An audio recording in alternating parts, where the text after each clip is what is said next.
Hello, guys. Yes, sir, Dennis. All right, who do we got here? Let's see. Let's see who I recognize here. A lot of people hiding from what I see. This is JJ. All right, there we go, Joel. Come on, man. I gotta see that smile. The Thank you for first doing one- this, Hey, Dennis. we got a couple agents here in the West Palm office ready to go. Awesome, awesome. Yeah, sorry, guys. I got caught up in a little bit of rain, but I'll make it worth it. Let me exit full screen. Am I sharing my whole screen yet or no? No. Thank you for doing this, Dennis. I appreciate it very much. Thank you, guys.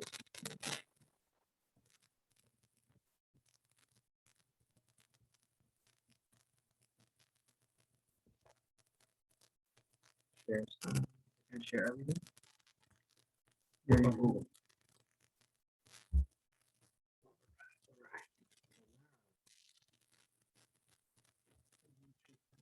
All right.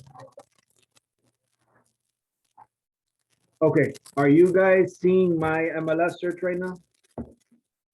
Yes, sir. Yes. Okay, I want to make sure. I haven't done too many Zooms, so I want to make sure you guys see my whole screen and everything. Like if I switch now to miamidade.gov, do you guys see that? Yes. Yes, sir. All right, perfect. Let me log in.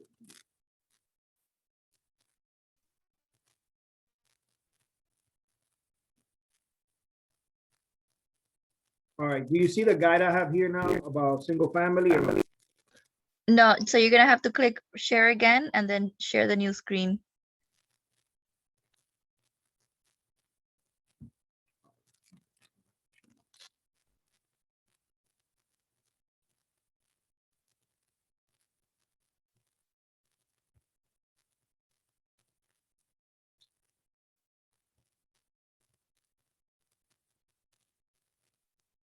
Okay, now you guys see it?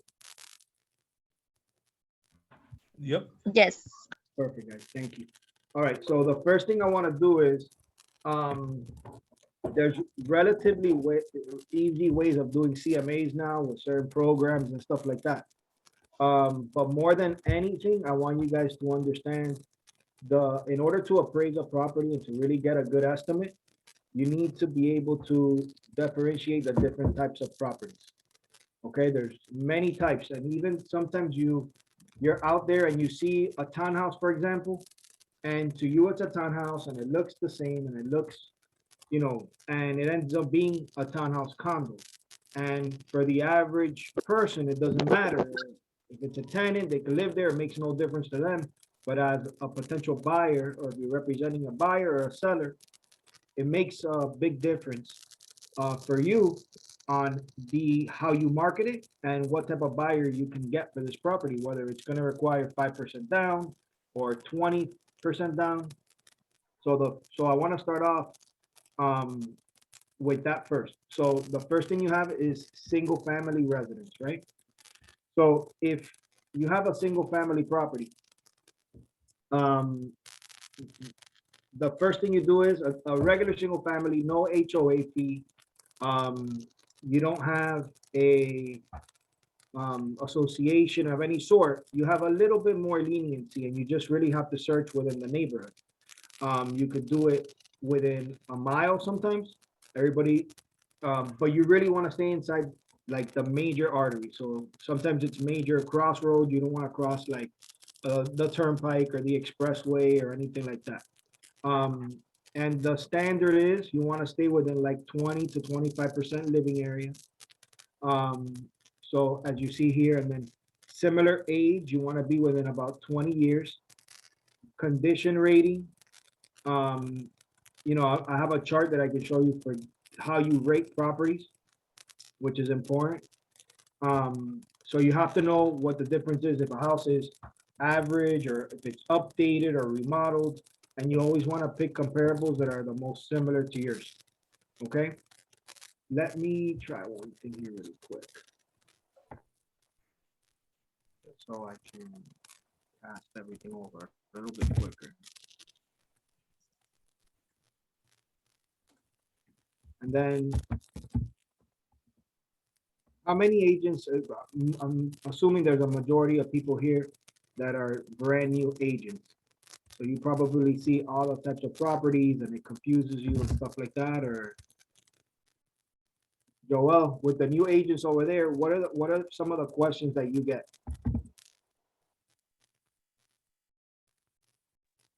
In regards to the CMA, Yeah, let's say, do they typically have any struggles with condos or houses more? What would you say? I think that the biggest struggle is whenever there's not a comp that comes up on IMAP. So like whenever there's like something like, for example, Loxahatchee is Mhm. in some places it's really great to get comps, and in other places they're so far apart that it's hard to find a comp nearby. Yeah, yeah. So see, Loxahatchee is the prime example. Hold on a second. So now I think I made it a little bit easier to cast the whole screen.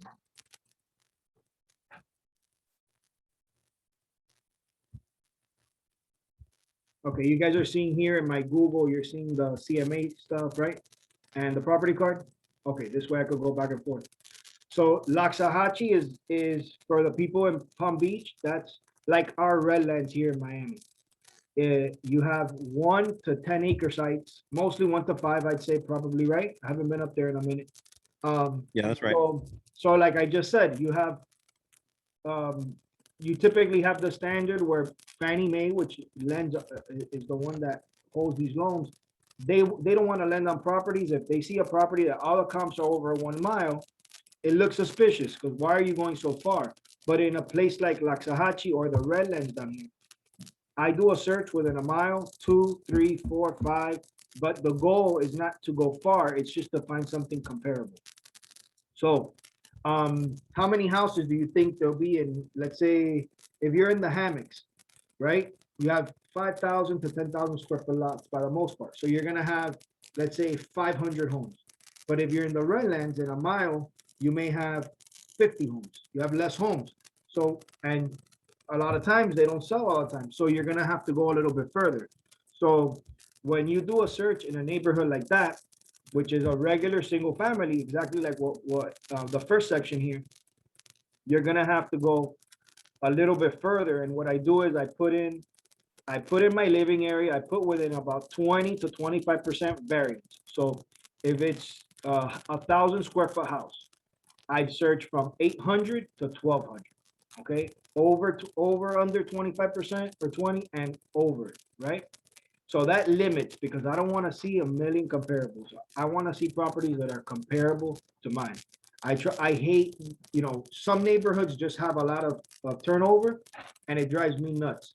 So what I want to do is I want to see comps that are similar. I check the same subdivision, which the subdivision you get by, in Miami-Dade, you're gonna go to Miami-Dade.gov property search.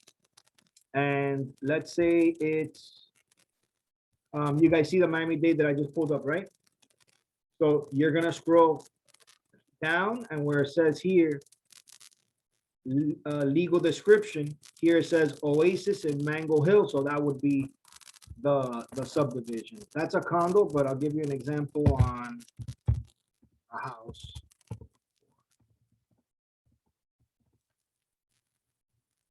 In a regular subdivision. So like this house right here, here's the aerial, here's the subdivision on the top, and you could double check it with the legal description, but here's it's Heffler Homes. So if you do a search and you see Heffler Homes, those are gonna be really good and comparable. You're not limited to those. But if you have something very similar, then those are ideal because that means that it was done by the same developer at that time. So you probably have the same quality of construction, the same similar floor plans, because there's things that on paper we can't see.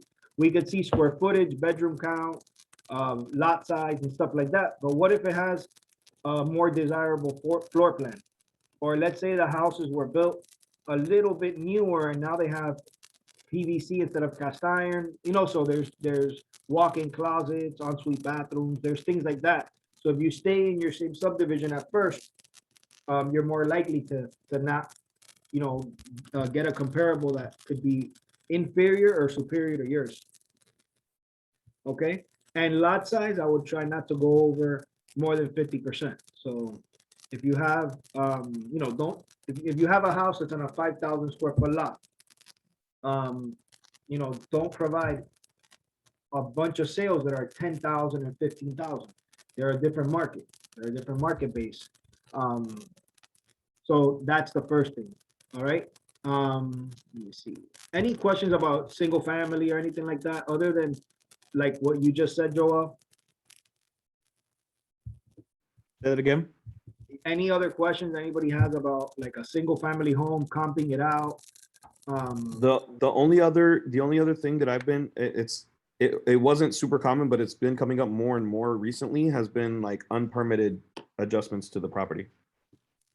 What do you mean by unpermitted adjustments? So like, for example, we have a agent that got a listing that it's listed as a 3-2, and there's a 3-bedroom, 1-bathroom in-law suite in the back, but it wasn't built with a permit. So I know that it can't be included in like the value of the house, but how do you approach situations like that? Yeah, so those are tricky. So I'm gonna show you here. Palm Beach has it. Miami-Dade, if you go, so if there's new agents out there, you gotta go to miamidade.gov, popular searches, and it's gonna be property search. Okay, once you go there, you're gonna use this. You should use this every single day. It should be on your phone, everything. So here is the characteristics on this property. I always take this with me on a listing appointment. If I'm seeing a few houses, if it's a property they're very interested in, I'll take it. If not, if I'm viewing 10 houses, I at least have access to it on my phone, and I pull it up while I'm there. If I see anything that's suspicious, like things you could look at is different ceilings. Like if you go to a house and the roof if it has a flat roof, if there's a step down in any areas, sometimes you could tell the garage was converted, or you see the same model in the block, and you see like a carport that wasn't closed, or the neighbor still has the carport, you don't, things like that.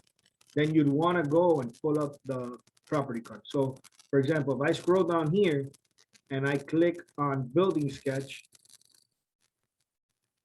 it'll open up. You guys are able to see the sketch there? Okay, so you guys, I love to pull this up when I'm there to make sure things match. We've had occasions where, you know, you could shoot yourself in the foot by saying, hey, this is permitted or not. At least here, if you see it here, you can at least show the owner that the county tax assessor is aware of it. And you can know how to approach it, because this is what the appraiser is going to use in valuing the property. Like Joel said, most of the time they're going to use whatever is recorded here. So here, this house, there's the abbreviations on the bottom, and it says 1 story. It has a 14x7 storage, and this says porch PFL, which stands for porch flat roof. On this house, I know the house in particular, so that's a carport, but it's fine because it's recorded here. And the back, another porch flat, which is a cover patio. So really, and on these older homes, a lot of times you're gonna have a recording of 3-1, and then it has a second bathroom. The bathrooms and the alterations inside are not as big of a deal.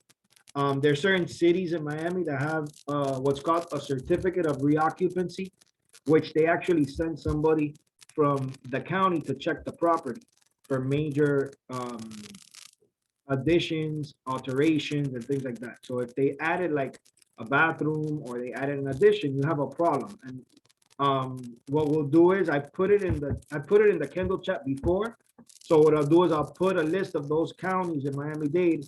I don't know about Broward and Palm Beach, but that would be good to have, Joel, in the office to make sure the agents know, because I know the ones down here in Miami, I don't know all of them.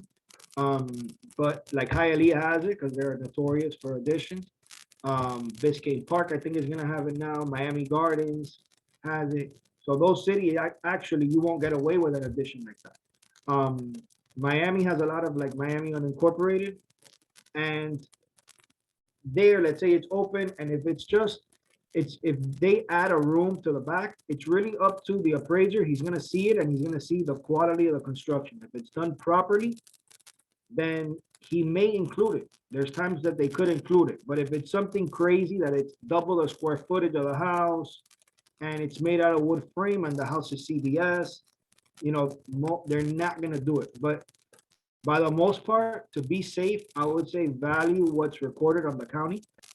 Anything else may be a bonus. You know, the red flags too are additional kitchens and things like that that you have to be careful with. But if right here, for example, like this house is recorded as a 3-1. If it had a 3-2, not a big deal. These houses, a lot, at least in Dave, so common that they added or altered the floor plan because these were houses built in the 50s. Okay. If it's a huge addition, then I'd be careful. And if it's FHA, I'd be a little bit more skeptical of making an offer or accepting an FHA offer if it has a large addition or something done without permits. Okay. But you can check. The most important thing is to check here and to disclose it in the side of disclosure. Okay. Let me log back here. So the next I'm gonna go over single family PUD. PUD stands for Planned Unit Development. Does anybody know what that is or no? Who's nodding and say what you think it is? A gated community? It's exactly. So the best way to know is if there's an association fee of any sort. If there's, it's usually the neighborhoods with community pools, speed bumps, things like that. So the reason it's important to know this is because they have certain rules, they have association fees, they have restrictions. And if you're in a gated community, then you probably, the best sales would be the ones in your neighborhood, okay? So sometimes I see, and it's, let's say the property's in Bonita Lakes, and then you give the appraiser comps and they're all outside the neighborhood. And then the appraiser is gonna go, okay, but I have these comps in the neighborhood. So the only way you can use, you can mix and match and you can use both, but you have to have a reason. The appraiser's forced to use sales inside his neighborhood. The only way he's gonna go outside is if there's nothing similar in the neighborhood. So what are occasions that you think could pop up like that? It'd be if, let's say you have a house on a lake and no sales on a lake in your neighborhood. That'd be a good reason to go outside because you're not gonna use all resident dry lots that are inferior to yours. Let's say your house is completely remodeled.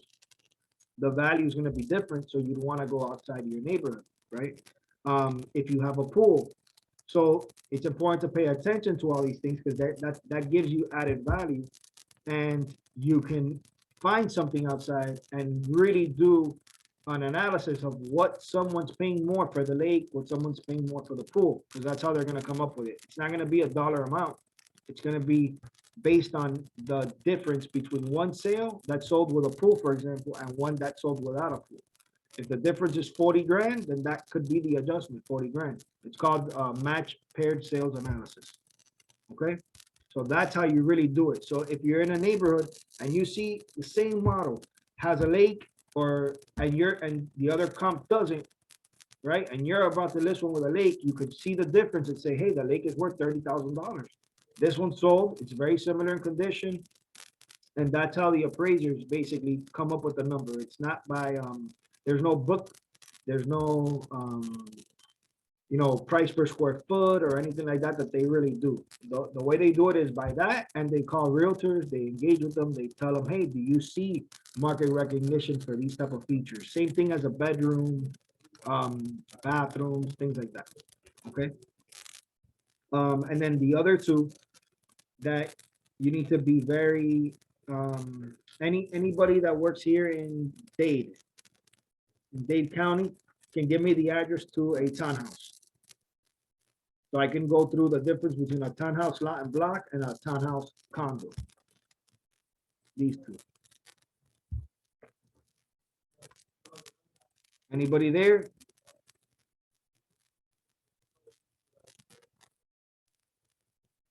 Let me see.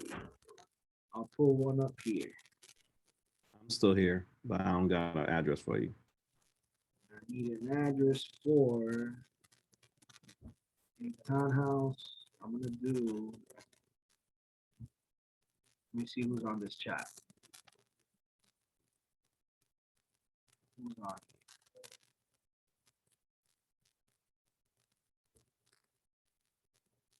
Humberto's here. Hold on. Humberto, what's up? What's up, what's up? Address.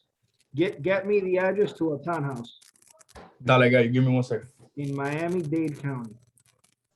Or maybe Hey, Snapper. Dennis, therethere's one in the chat. It's 3840 West 3840 West 8th or 8th Court.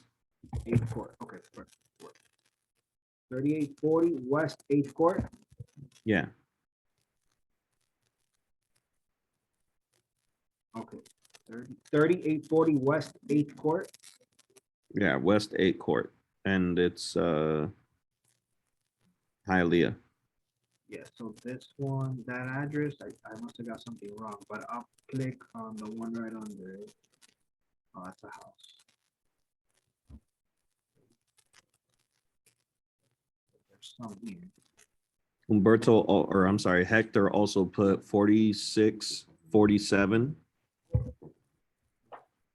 Northwest 97 Court, Doral. All right, perfect. So, Nani, close it. Thanks. Okay, so this one, for example, so this one is a townhouse, right, Hector? All right. So even though it's a townhouse, it's recorded as a townhouse condo.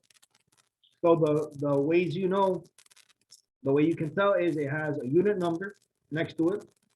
The lot size here says 0, so it doesn't have a lot. You know, the legal description, the greens at Doral condo, unit number 10, undivided interest. You know, all these are signs that it's a townhouse condo. Even though it's 2 levels, it may not have anybody living above or below them. And it looks exactly like what you're typically just call a regular townhouse.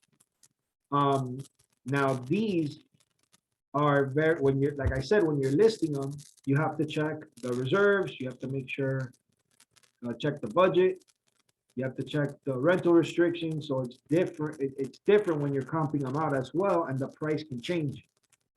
So when you're comping out townhouses, again, the safest way is, so for this one, I'd start in the same community, so it'd be the greens at Doral condo. And if you see the greens at Doral condo in the subdivision name or the project name, you're gonna search in there first, right? And then if you see some sales outside, you would look at the legal and you could pull it up on miamidade.gov. If it pops up, like maybe this one next door, see like this one right here that I just clicked on. You see, it's a townhouse. You see how it's a row of townhomes here and it's attached. But even then you have an individual lot. So this is what they call the standard townhouse lot and block. And this is important to tell your lender and to tell your seller, because typically these sell for a little bit more. Okay, if they're comparing apples and square footage by square footage. So even though they're right next door, I wouldn't compare, you can't compare this townhouse here in the one right next door, even though it's right next door and it's within less than a quarter mile. Okay, so it's important to know the difference between a townhouse condo and a town lot and block. Any questions about that, guys? Okay, and Thank you, Dennis. no, you're welcome. You're welcome. So those are important because I've seen the difference be $100,000, and someone screw up on a listing and presentation and give the comps, and some sellers see them on Zillow and they see them and they don't know that factor. And of course, sellers want to get the most that they can for their home, and they see that, and you see it as a 3-2. It's 1,400 square feet. It's the same. But what happens a lot of times, the condos, they include, the association is higher and it includes the roof. And on the other ones, the association is lower but the owner's responsible for the maintenance of his own roof. So it's a very different type of ownership, even though you drive by them and they look exactly the same. Okay, and then condos, again, you're gonna wanna go, the sales right now, I'm trying to stay within the last 90 days to 180 days. But if you have sales in the last 90 days, I mean, it's incredible how the prices are changing every 90 days. And I'm gonna show you guys quickly RPR, but Violet actually told me, she's like, I like RPR, but sometimes the sales aren't recorded yet. So she goes to, I believe IMAP, because IMAP will record it right away. And even the MLS sometimes doesn't have the sale recorded yet. Maybe the realtor hasn't changed it. And you'll miss out on a very good recent comparable. So it's really hard. But a good trick to do for condos is, and I'm going to show you guys now. Condos are the same. You're going to look at floor plans and floor lines. Okay. So if you have unit, let's say 201 in Brickell, typically 301, 401, 501, it's the one line. That's what they mean by floor line. All units that end in 01 are probably going to be the same model. Units that end in 02 are going to be the same model. So you always want to start within your same floor line first. So here I'm just going to pull up any random condo and I'm going to see if I can look up just show you a quick way that you could check the floor line. Okay, so you guys see the MLS listing here. If you click on this, my condo plans, and you open it up, a window pops up and it'll actually show you, okay, this one didn't.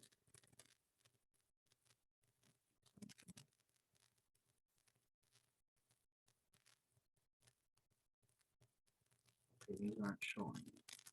Pull up another. But it'll show you the floor plan of the condos. Let's see, let's try these, because these other ones weren't popping up.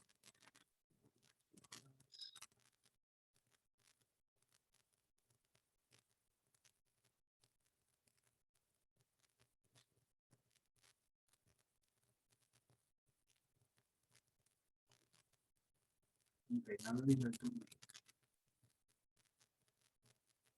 Let me see if I can pull it up quickly. Okay, so this one. So you click, like I said, here on my condo plans. And if you do that, it pops up this window and it'll actually show you the floor plan of the property.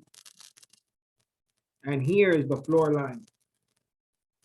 So you see all the 05 units are corner units. So on these buildings, I've seen $50,000, $100,000 difference for it being a corner unit. They get more sunlight. They have better views. This one, for example, runs from the front to the back, double balcony. It's a humongous unit. Okay. But here you can tell. So what are the best comps for this unit? When you're looking at the list, you could tell right away the 05 line and the 01 are the same floor plan. So that's one thing that I would look at. Okay. The newer buildings have it. Some of the old ones don't, but a lot of the new buildings have the floor plans here. Okay. Any questions about that or? I'm sorry, I jumped in a little later. Okay. But the question is, so when we're trying to do a CMA for a condo, we compare with condos only, right? We don't compare with single families. Yeah, yeah, because they're different monsters. So the first thing you're gonna do with a condo is you're gonna search in your building. Okay, if you have a 1-bedroom, you're gonna compare 1-bedrooms and you're gonna do your square footage.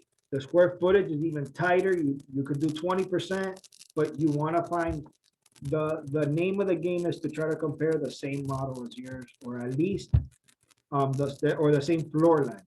Okay, because that's how you're gonna get on a condo. You can't add square footage. Okay, so Right. you're essentially buying, what you own in a condo is the airspace. You can't add any more square footage, so the square footage is, the price per square foot on condos is higher. And Mm.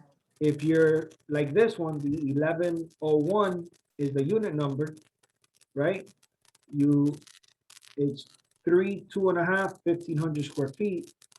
You're gonna compare the square footage, and you see the square footage from a 1,500 to a 2,000 jump. So you'd want to try to find, the first thing you're gonna do is search in the building and search the 01 line. Okay, and Okay, the thank you. floor lines and the bedroom bathroom count. If you have a 2-bedroom, you're gonna compare 2 bedrooms. If you have a 1-bedroom, 1 bedroom, because the price jumps a lot. Imagine what's the difference in rent between a 1-bedroom, a 2-bedroom? They're just a different market. So that's what you're gonna try to compare the most similar. If there's some occasions that the condos, let's say there's no sales. Some complexes are more boutique and they're smaller. And let's say there really is no sales in the neighborhood, right? Then in the building, I'm sorry. If there's no sales in the building of a similar 2-bedroom and you have a 2-bedroom, then what I would have you do is search outside the neighborhood and look for competing similar projects. So again, you're gonna stick to the criteria that I have here. You're gonna look at your actives and closed sales. You're gonna look at your living area within 20%. Within 20%. You're gonna look for the same bedroom count. Okay, the condition on the condos. If it's a newer building, they should mostly be similar, but one thing I look at is upgrades like flooring and things like that. You're gonna look at flooring, you're gonna look at built-ins, light fixtures and things like that, okay? You're gonna look at the view, but again, if you stay within the same floor line, then it's gonna be very similar view. And then to go, if you have sales outside the project, you can use them if there's nothing within the project, okay? I hope that answers your question. Yes, thank you.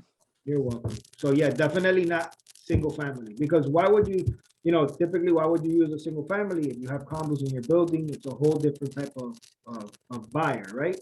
You have a Right, buyer. you just try to make it tight as you can, like Yeah, the, you gotta start, so the condos start within your building.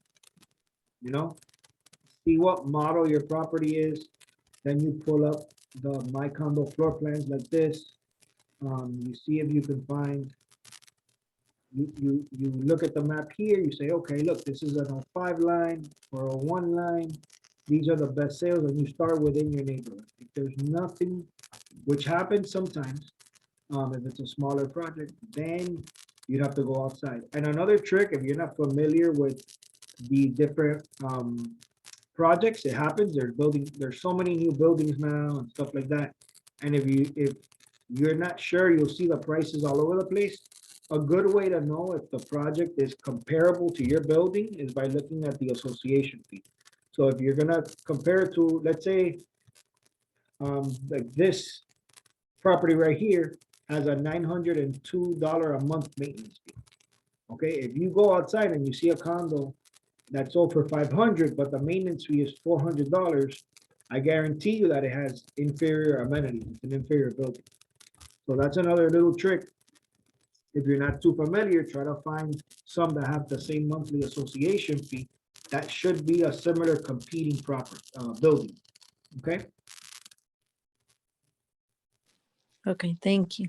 You're welcome. Okay, any questions about the property types or anything else? Nobody has questions? Humberto? Hector? Thank you, Dennis. I have a question. Okay, great. I want the Q&A. I love the Q&A.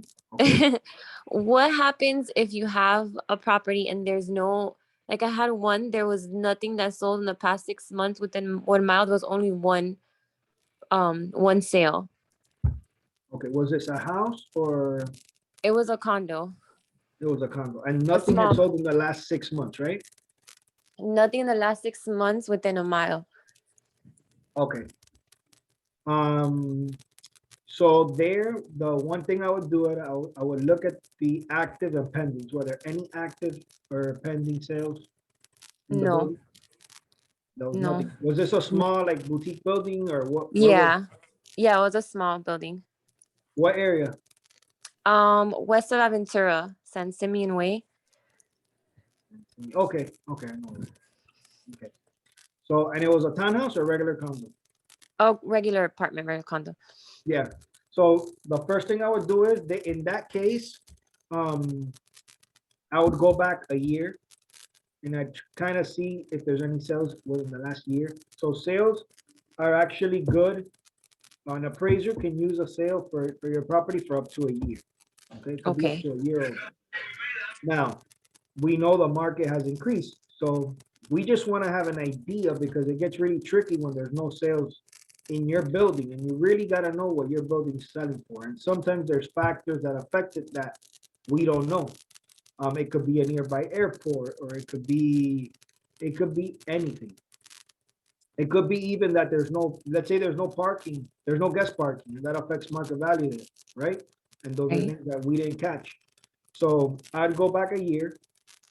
Let's say we think, hey, properties have gone up 10% in the last year, then you could think in your head, okay, it's 100,000 plus 10%.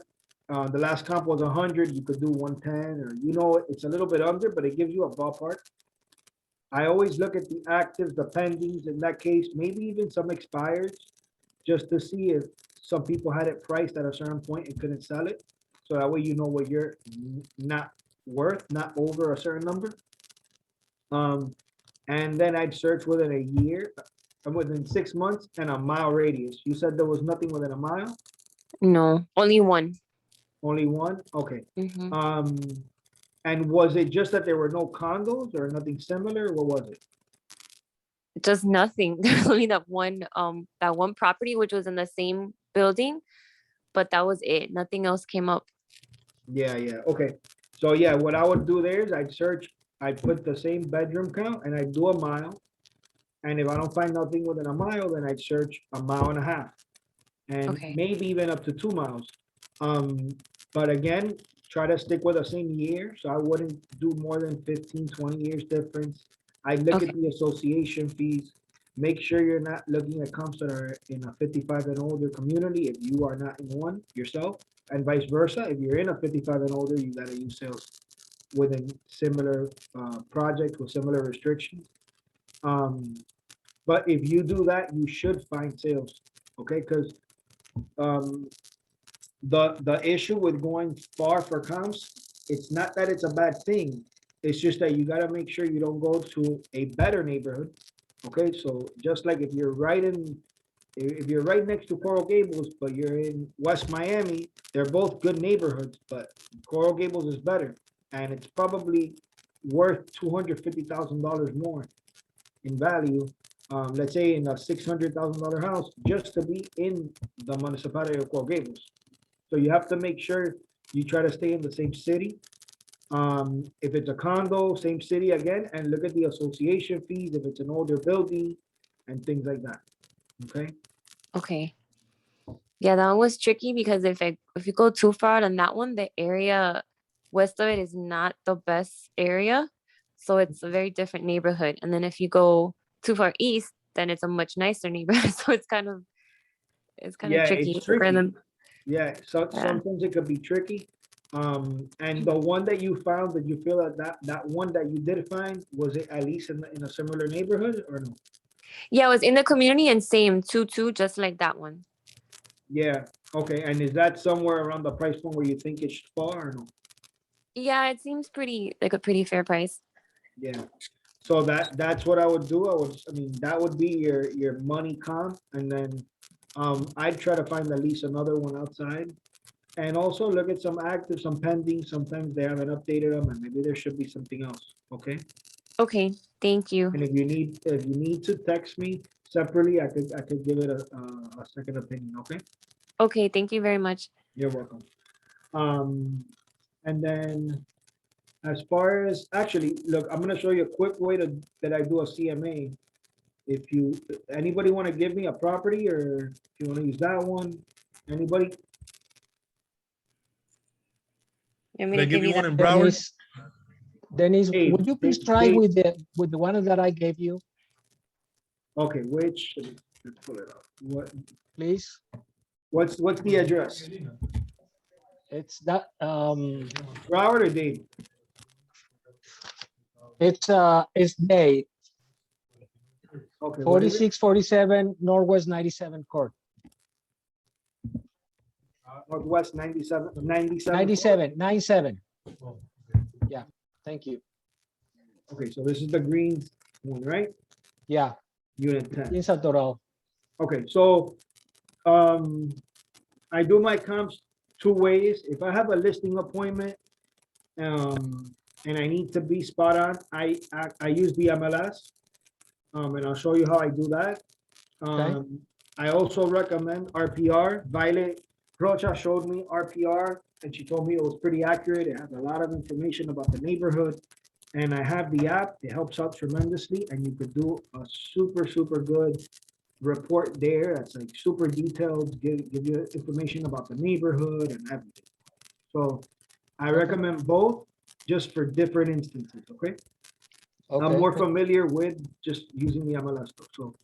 So right here, what we have is a 2-2, and it's 1,100 square feet, right? 1105.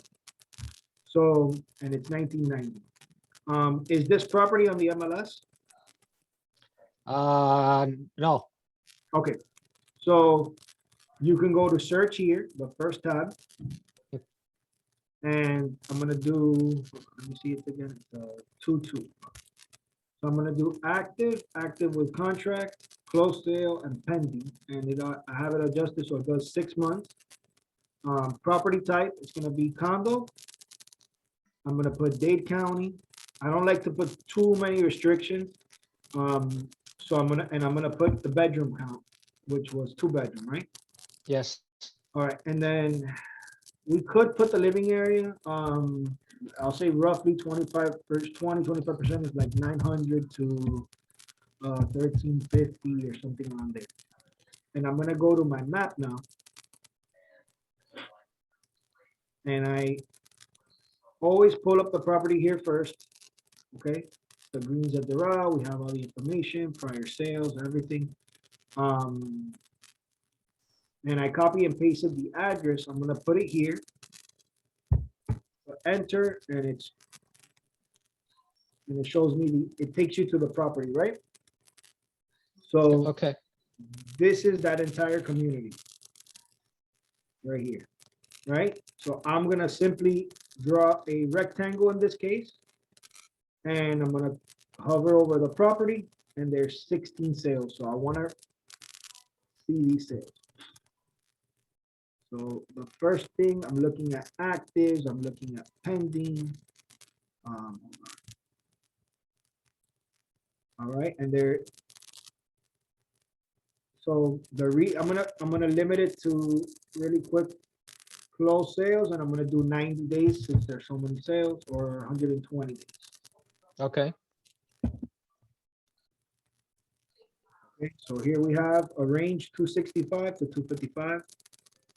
The square footage is 1105. We don't have any. And we'll put it back to, let's view all of them. So the highest is 285, and the lowest is, within the last 6 months, 250. So these are 1,300, these are bigger. So I'm gonna go to the next one, which is 1128. And I'm looking through the square footage. This is actually his model right here, the 1105. So this one sold. What condition is that property in? it's in a very good condition, Dennis. Is it like this one, or would you say it's upgraded, remodeled? It's both actually. Okay. It's what, I'm sorry, remodels? Yes, Okay, kitchen, bathrooms, flooring, that type of thing, like a complete renovation or? not a complete one, just the bathrooms. Just the bathroom, right? So this one sold for 250. I'm gonna mark that one because it's the same model. I'm gonna look at the next one. This one's 1128. It's a little bit bigger, but it's very similar in square footage. Okay, You know, kitchen remodeled. Yours has a lake view or anything or no? no, Okay. And you're gonna browse through. This one's bigger, 1300. This one's bigger as well. This one, so you're gonna browse through them and you're gonna try to see which ones are the most similar. See, this one actually has, I don't know, those look like those may be upgraded. But these are all very similar, similar square footage, similar bedroom count. Here's another one, 265. So there's no specific number. That's the good thing when you're comping something out. You know, I may have my opinion, you may have your opinion, but we should be within a certain range. We shouldn't be off by, on a property like this, we shouldn't be off in value by 50 or $100,000. Okay. okay, This one has the lake. So I'm gonna disregard it. And then these are bigger square footage. So let's say we pick the ones that are the similar square footage. We have that one. We have these two. So you have these three, 250, 255, and 265. You know, that would be your range of comparables. Okay. okay, This one. Again, like these, not that they're bad, but if they use them, they're gonna adjust down because they have bigger square footage. So, and they're gonna guide themselves by these that are very similar, okay? So a Okay. quick way to do a CMA, if you do it this way, right, is you just go here, CMA, okay, all right? You put your contact. So you enter your buyer here if you don't have one. If you don't have it inputted yet, you No. add your buyer here. mm-hmm, I'm gonna put Pablo Gomez. And pages. So these are the common pages that I use. okay, There's here a cover sheet with photo. Here, summary list. These are the ones I like, and depending on the person, I'll limit even this maybe to take out maybe one or two more pages. Okay. okay, But you have to play with this. If you want to take a picture of that, like these are the common ones that I use. You can. And next is the subject. If the property had an MLS, then you put the MLS number and it fills in the information for yours. If not, you're gonna type it in manually by clicking here. You're just gonna put, let's say the address 10289 or the address of yours, let's say is 42789.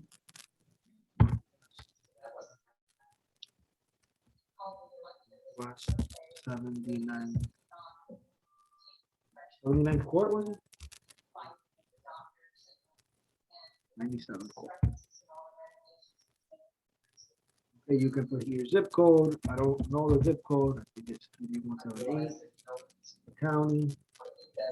State. We'll fill that out. Your cover sheet. So here you should have on the MLS a picture of yourself, so they don't see the gray image. okay, All your contact information here, you can browse, add a picture.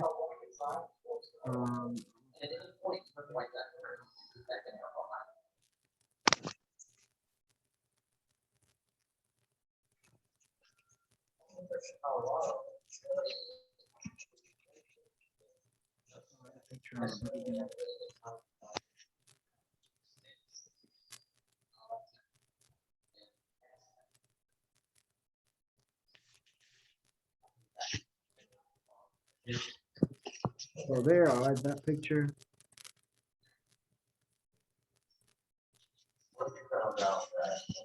Okay, and then comparables. These are the properties we selected. This is the subject. You're gonna mark all of them. Okay.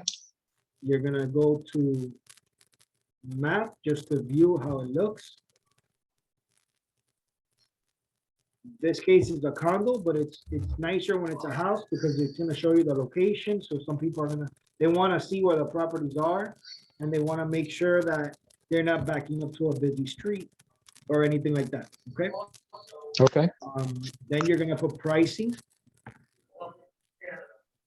So here, it gives them the low, this gives you the low, the high. And as you see, it says here, you type in your own, or you can copy what it says here. It says, I think we should list your house at 350,000. And you could write based on recent sales. I like to put a range.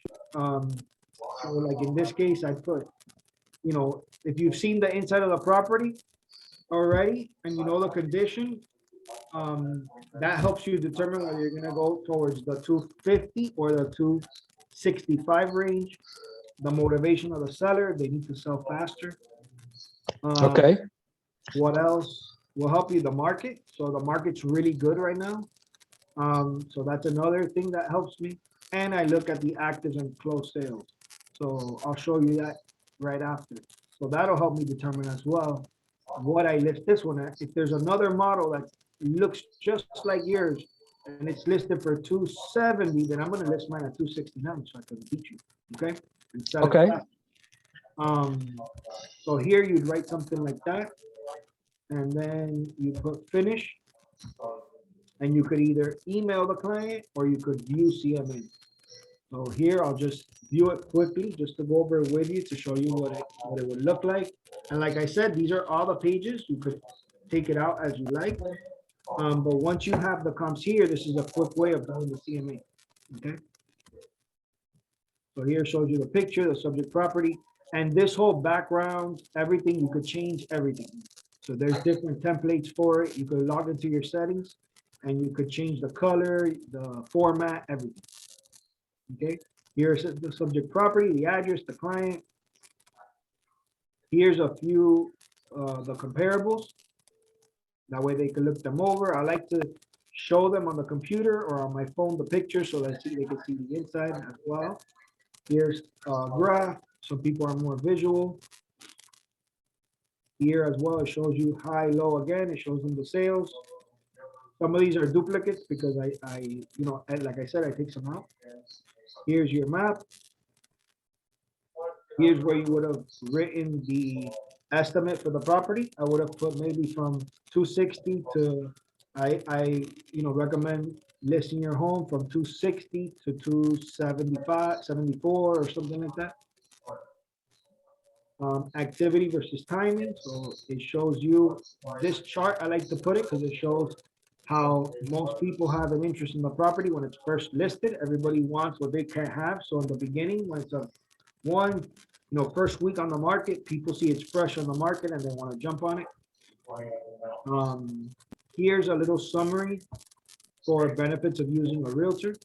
So I always have this and another sheet that I'm going to show you. I have a folder with them in my car. So that way, if I ever go ahead and I see a for sale by owner or anything, I leave them with these papers. The good thing is that it has your information on the top. It has your email and your phone number. Okay. Okay. It explains what a realtor does. Okay. This is also an excellent chart because this shows people right here what.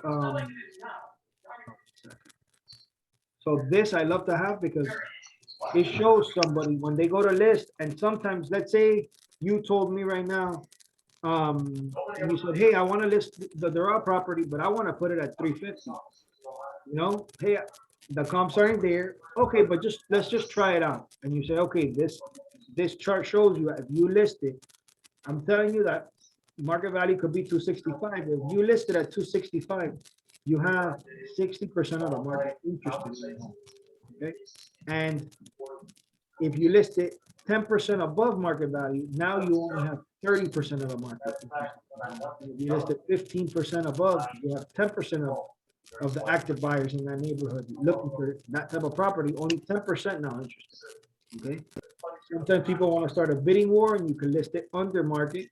Now you have 75% or 80. It really depends on what you're competing with in the neighborhood. The motivation again of the seller, but at least this shows them how it hurts to shoot too high in the beginning. Okay. And apart from that, you get more days on market. It looks unappealing. Okay. This is another one that, like I was saying, I like to leave to for sale by owner or anybody. It gets me in right away. They're like, I don't want to deal with a realtor or anything. And you say, hey, look here, I'm going to give you something that just it gives its value for yourself, and it steps to a positive showing. And if you do have the listing, it's good to give them this as well. It talks about first impressions, about clutter, so less is more, about making minor repairs, about cleanliness and things like that that may be a little tricky subject for you to tell somebody. Okay. So this CMA report, that's one way to do that. Okay. Any questions about this one, guys? No, looks great. Thank you, Dennis. Okay, you're welcome. And then what I'm gonna do is I'm gonna show you now. So I'm here in the MLS, and you asked a good question. You said, okay, what should we list? Let's say, what should we list it at, or how do we determine? This is another thing I do. If an owner is maybe stuck on a price or thinks it's worth more, or we're just trying to figure out what to list it at, this is the competing ones in the neighborhood, right? So I'm going to start with the lowest one. And the lowest, well, it's already active with contract, 264, 265, 274. So the next one that's active, that's actually your same model, is listed at 275, right? So right there, I know anywhere I listed below 275, I'm okay. Okay. And if they tell me I want to list it at 300, I'm going to go, okay, look at all these homes. What does your house have that these don't have? Because they're listed at 275, 278, 280, 294, and they're not, and they still haven't sold. And I would look at the days on market and I'd say, look at this one, 107 days on the market, and it's at 275. So if you want to put it there, if you put it at 300, you're going to be 100 plus days on the market. This guy's going to sell it before you, and you got to wait till the market absorbs all these listings. Okay. So this is a great tool to show them. This one's 72 days on the market. Okay. On the contrary, these were listed under 275 and already in the contract.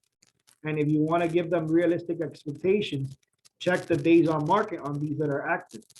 157. This one's 16. So you can give them an average and say, hey, look, the average days on market. And you could easily do that by going back to the closed sales. And see that closed sales in the last 180 days. You put results, you mark them all. And if you go to stats,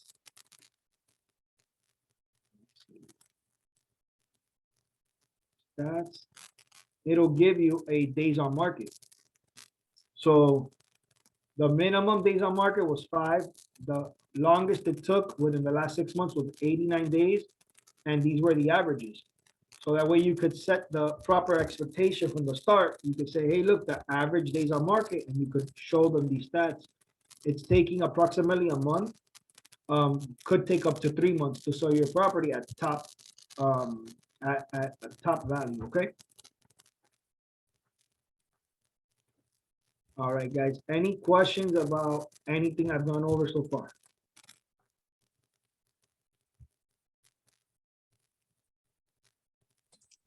I have a question. Yes, sir. Is the process for doing the CMA any different on the Palm Beaches MLS? No, it should be the same. I'm pretty sure it's exactly the same. I could test it out real quick for you if you'd like. But I'm pretty sure it's gonna be the same. It's gonna be the same for sure. Okay. Test it out. If you have any issue, just give me a ring. Okay. but it'll be the same way. Anything else, guys? Cuz, did you do the RPR? Nope, I could show them now. You want me to do that? Really quick, yeah, because I want to learn that one. Okay, I'm not the expert in this one, but I'll show you the basics I know. And this is another, the good thing about RPR, so here's the app, you guys see it, right? Here's the RPR. Let's log in here for a second. Is Bailes Rocha here or no? I think she had an appointment. So, here, first thing when you log in, here's the home page. You're gonna have the address, right? So you're gonna put, let's say, 105.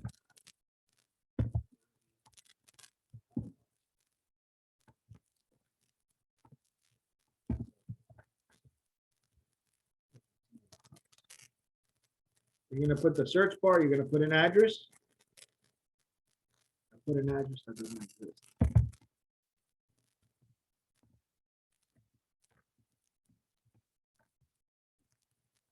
So you put an address, you put search. And it's gonna give you this, right? And it's gonna give you right away. This is a great app to have too, because if you're on the fly and you're out and about, and let's say it's a neighborhood you're not too familiar with, not the area you farm, you could easily plug this into your phone. They have an app, and you could pull up an estimate. Okay, and at least you tell the person. So like right here, it gives you the Rvm estimate range. Do you see that, Manny? Yeah. Okay, so it's as simple as plugging in the address there, and here it gives you the range 437 to 534. Now that's a huge range, but what I have seen is that it actually picks comparables that are similar to the property, which I like. It's not perfect, but it does use like a square footage variance and stuff like that, which I really like. And if you click here on the price point, it gives you the comparables that it chose. So it's super easy. If you look at them per square foot, they're great comparables. So what I would ask you to do though, is now that you have this, and it took 2 seconds to do that, I would go in there further. You know, you could print this out and take it to them. And then depending on the condition of the house, depending on the bedroom, bathroom count, the location, like let's say one of these is located on a busy street that's inferior, and mostly the condition of your house, then you could know whether you got to go with the higher estimate or the lower estimate. Okay, and it's a quick sheet, so you could literally do this in 2 seconds like I just did. Okay, and you could print it out right here and take that. Any questions about this report or no? D, do you see that number right there? It says 485 250 on the left. Yeah. Is that like an average? So Like that's median? like, yeah, that's the estimate that it gives you for this property. Like it has like a system, so it'll check the more similar ones with bedroom, the lot size. It may make some adjustments and things like that, but there's things that these programs don't account for, maybe, like the condition, so it's gonna give it Gotcha. somewhere in the middle to high point, maybe because of what's available at the time. Okay, so even it has it recorded as a 3-1. You can even refine and edit this as well. If it has 2 bathrooms or 3 now, you can go in here and refine it and adjust it. So and it'll filter the comparables now to the 3-bathroom house. Okay, Cool. So you would use this like to give a quick estimate. this is awesome for a quick estimate like that, because it gives you that range and flexibility. So if you go to the house, go in there, look at the pictures on Zillow, look at the MLS, you can refine it, you can take out comps and leave whichever ones are the most similar. Like if the house is completely remodeled and decked out, then you would go in there, Let me see, change the RVM estimate for this property. Let me see if it's here. So see here, you could change the square footage, if the house is bigger, the bathroom count, things like that. Okay, and you could create your own CMA and take out certain comparables, add certain comparables and things like that. And this does a huge report too. This will do it'll do, if you go here, like go back here where it says create CMA, if you click on this here, I don't always use that one. I use the other one because it's easier, but you can literally do here comparable analysis. Let's see the sales comparison approach. You can do confirmed facts.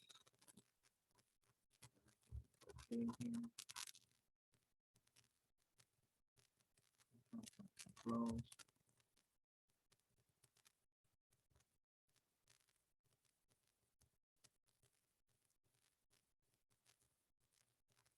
That's a redefine.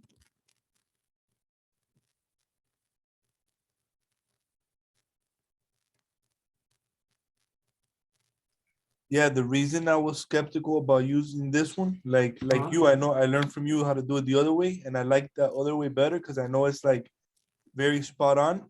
But I was afraid that this one was like Zillow that does like an algorithm of everything and puts in anything that's in the area, you know? Yeah. Let me see here. It's the create report. Yeah, so yeah, the only thing I think it's better than Zillow.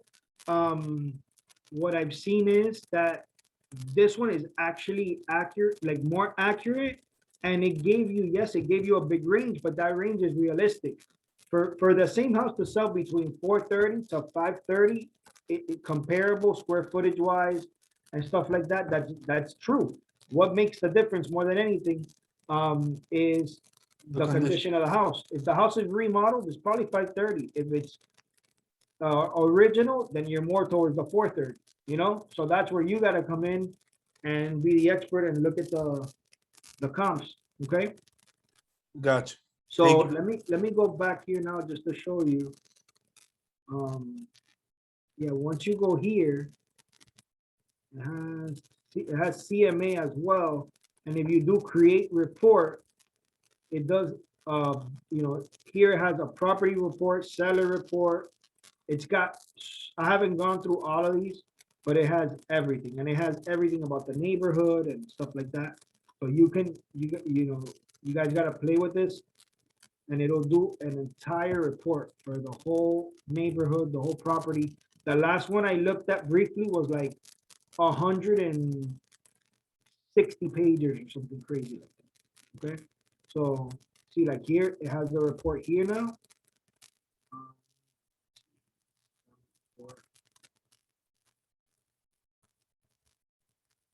Property report.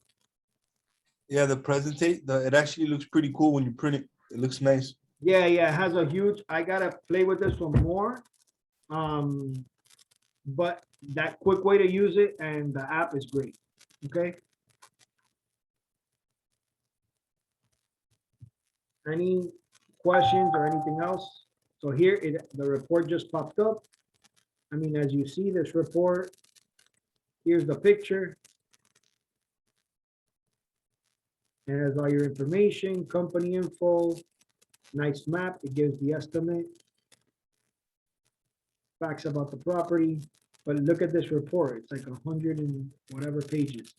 So it has everything. Okay, so you can go editing it based on what is important for your seller. Okay. Sometimes it's the neighborhood, and it'll say more facts about the neighborhood.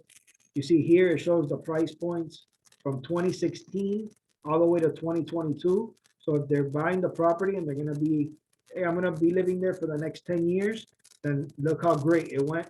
From 2016, it was worth 260, and it's all the way up to almost 500 right now. So it's almost doubled. Okay, so you can show them all these graphs, which are great. It has stuff about the flood zone. So here you literally have everything. Housing stats, you know. I just have to go in here and kind of do like what I did with my CMA on the MLS and edit it a little bit, okay? All right, guys, we're pretty much wrapped up. Any questions you guys need, you guys can always contact me. I'm in the Kendall office here with Manny and Pablo. If you guys need anything else, reach out. Give me a quick follow too on Instagram, Dennis Bernal. Any questions you guys have before we hang it up on a Friday? Thank you, D. You're welcome, guys. Any questions? Anybody else?